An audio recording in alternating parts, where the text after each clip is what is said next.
Hello everyone! Today we're going to talk about a cancer that occurs in specific part of the gastrointestinal tract. We are talking about rectum cancer. The rectum and the colon make up of the large intestine. The rectum, however, is the last portion of the colon, the last 6 inches that connect the colon with the anus.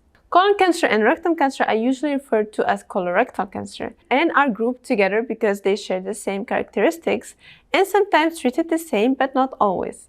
Our role today is to answer most of your questions regarding colorectal cancer. Today we have Dr. Kim, who is a leading doctor at Bucheon St. Hospital. He is going to discuss with us everything about colorectal cancer from an experienced medical point of view. And before we start, please subscribe to our channel so the next time you'll be updated with our new releases.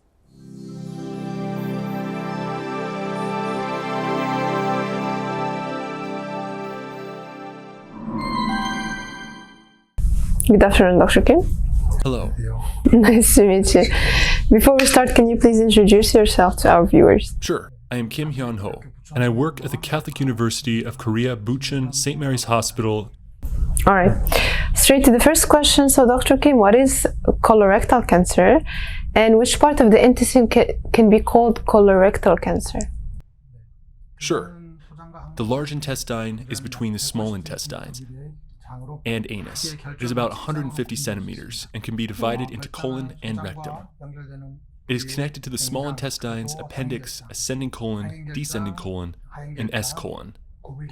The rectum is between the anus and the S colon. Depending on the location of the cancer tumor, it is called rectal or colon cancer as a whole. Malignant tumors tend to have the ability to encroach other organs and metastasize. So this is a question frequently asked for all cancers. Does it have certain symptoms? In terms of symptoms, generally speaking, one can experience sudden weight loss without seemingly any reasons for it. Tiredness, nausea. Also, bloody stools, constipation, diarrhea, and other changes in the excretion process. Okay, so how about the prevalence of colorectal cancer? As per 2018 data in Korea, 28,000 per 500,000 people get colorectal cancers. As per the entire population, about 11% are affected by it.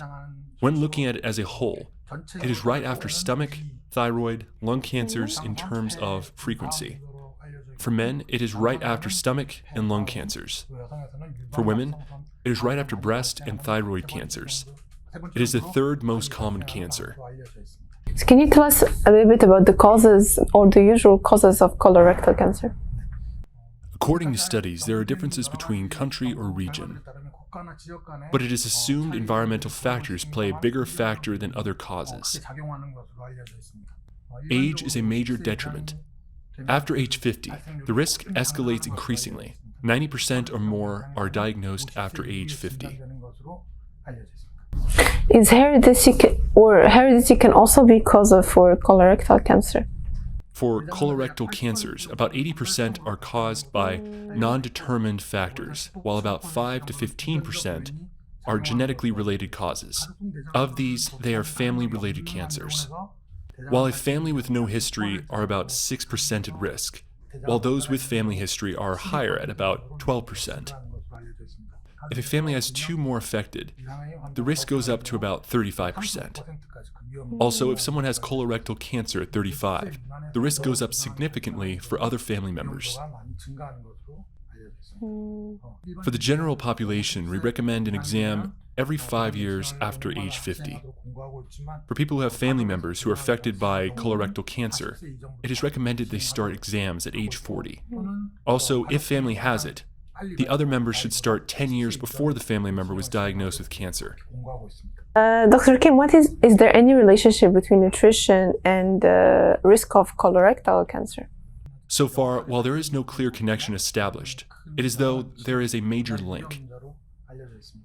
High intake of animal products, lack of edible fibers, refined sugars are suspected to be factors. In terms of proteins, red meat and processed meats are known to be potential causes. Especially foods that decrease good bacterial flora on the colon is known to be harmful. Also, foods high in fiber are known to aid in the prevention of colorectal cancers. Fibers from fruits and vegetables are known to be more efficacious than fibers from whole grains. Alcoholic consumption is also known to be harmful. Calcium, selenium, folic acid, vitamins A, C, E, and carotene are known to be helpful in the prevention of colorectal cancer. So we talked a lot about risk factors for colorectal cancer. Are there any other factors that you didn't mention?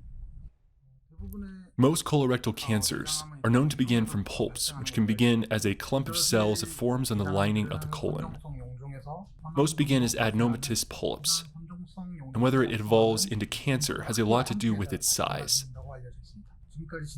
If we look at the clinical data so far, it takes about 5 to 10 years to turn malignant, depending on the size and condition.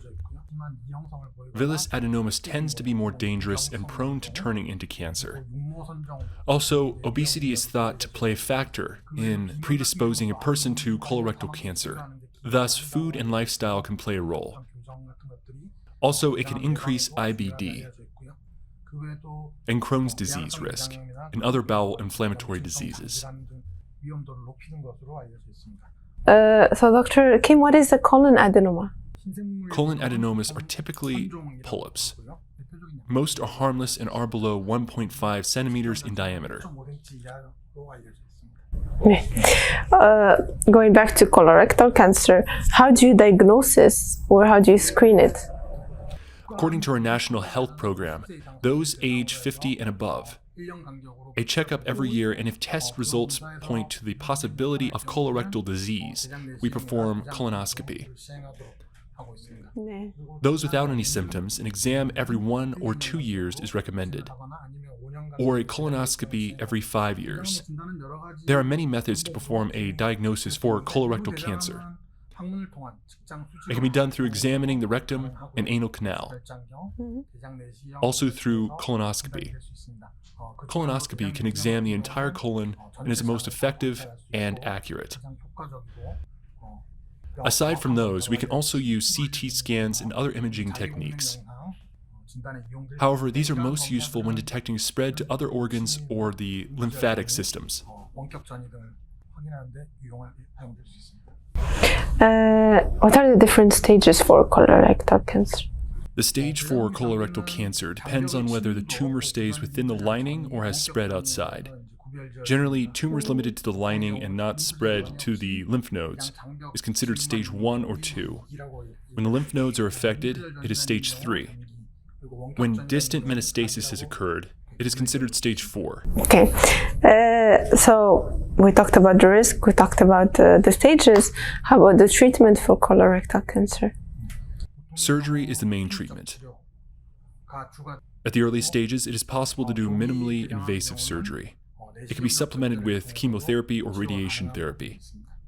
Removal surgery, including the lymph nodes, is most effective.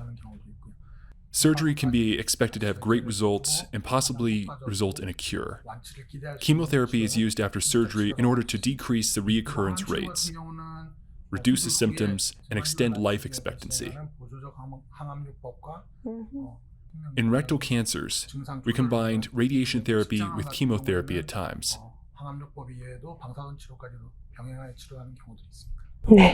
One last question. Is there a way to prevent colorectal cancer?